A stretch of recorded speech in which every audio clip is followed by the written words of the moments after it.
Bonjour à toutes et bienvenue dans mes vidéos. Aujourd'hui, je vais vous montrer comment réaliser cette carte qui contient un petit message. J'espère qu'on le voit bien à la vidéo. Merci pour tout, qui a été découpé avec petites lettres, les die petites lettres. Et je vais vous montrer en fait comment réaliser le tamponnage à la fois sur les lettres, mais également aussi sur le fond. Voilà, une petite carte en relief, en ton sur ton, très sympathique à envoyer. Pour réaliser notre carte, nous allons avoir besoin de plusieurs choses. De papier, bien entendu, mais également d'un outil qui s'appelle le Stampe Magique. Je vais vous montrer comment vous en servir aujourd'hui. Et pour ma part, sur la carte, je vous propose de travailler avec un set qui est très bien pour faire les fonds de carte, qui s'appelle Flowering Flourishes. La première étape consiste à faire notre fond de carte. Pour réaliser ce fond de carte, vous allez utiliser le Stampe Magique. Vous allez donc tamponner une première fois, j'espère qu'on le voit bien à la vidéo et que ça ne fait pas trop de reflets, votre tampon sur le Stampe Magique. La première étape consiste donc à prendre notre tampon et à travailler notre tampon avec les feutres. Pour moi, je veux deux couleurs. J'ai donc choisi mes Stampin' Right Doux Ciel et Riche Raisin. Doux Ciel pour faire les petites fleurs, Riche Raisin pour faire tout le feuillage et tous les embellissements. Je ne sais pas si vous avez déjà travaillé avec les feutres Stampin' Up, mais ils sont vraiment très bien. Pour ne pas abîmer en fait vos pointes, moi je travaille énormément avec les pointes longues, celles en forme de pinceau. Ne travaillez jamais comme ça sur votre tampon, vous allez abîmer la pointe. Le but étant quand même d'utiliser le plus possible vos feutres. Donc toujours essayer de travailler le plus parallèle en fait à la surface de votre tampon. Donc pas besoin de faire très propre. Nous nettoierons bien entendu après notre tampon.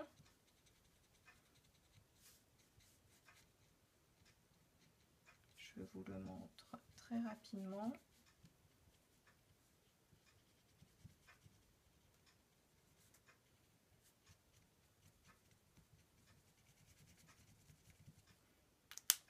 Une fois ancré,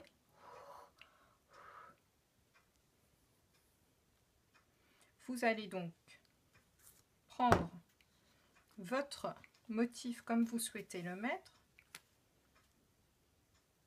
Voilà. Vous le positionnez bien sur votre papier à l'endroit où vous voulez le mettre. Vous enlevez ensuite votre cache sans toucher ici ni au papier ni à l'aide. Et vous tamponnez votre motif une première fois. Vous réalisez la même opération de l'autre côté. Une fois que votre motif est réalisé sur le papier, il va vous falloir trouver votre petit mot.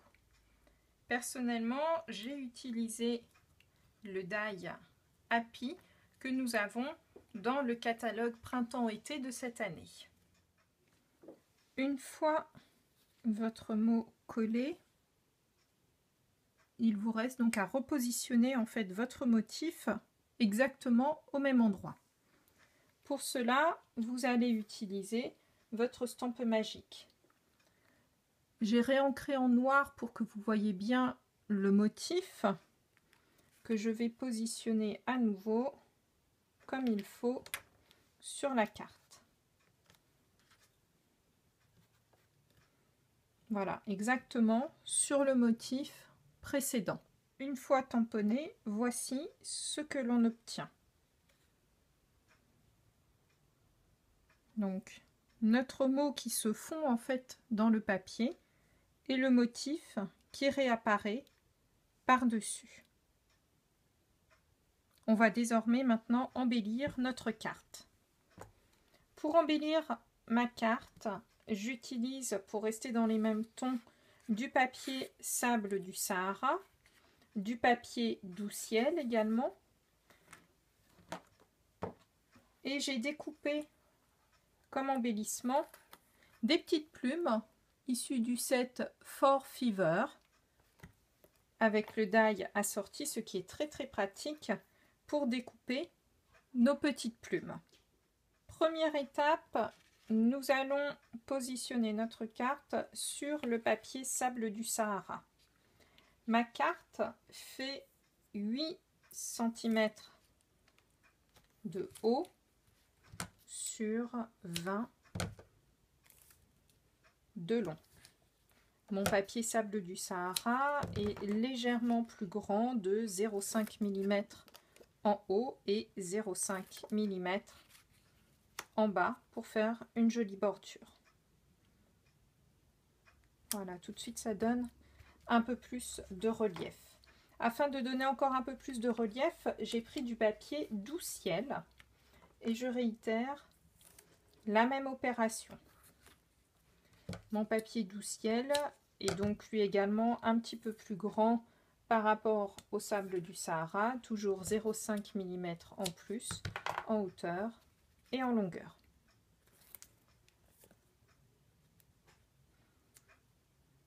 Oups, voilà. Je le positionne donc comme ceci. Tout de suite, ma carte prend forme. Je prends ensuite mes deux petites plumes que j'ai déjà préparées pour positionner comme ceci. Celle-ci, je vais la mettre en 3D pour donner un petit peu de volume. Et voilà ma carte qui est terminée. Je vous la montre d'un peu plus près.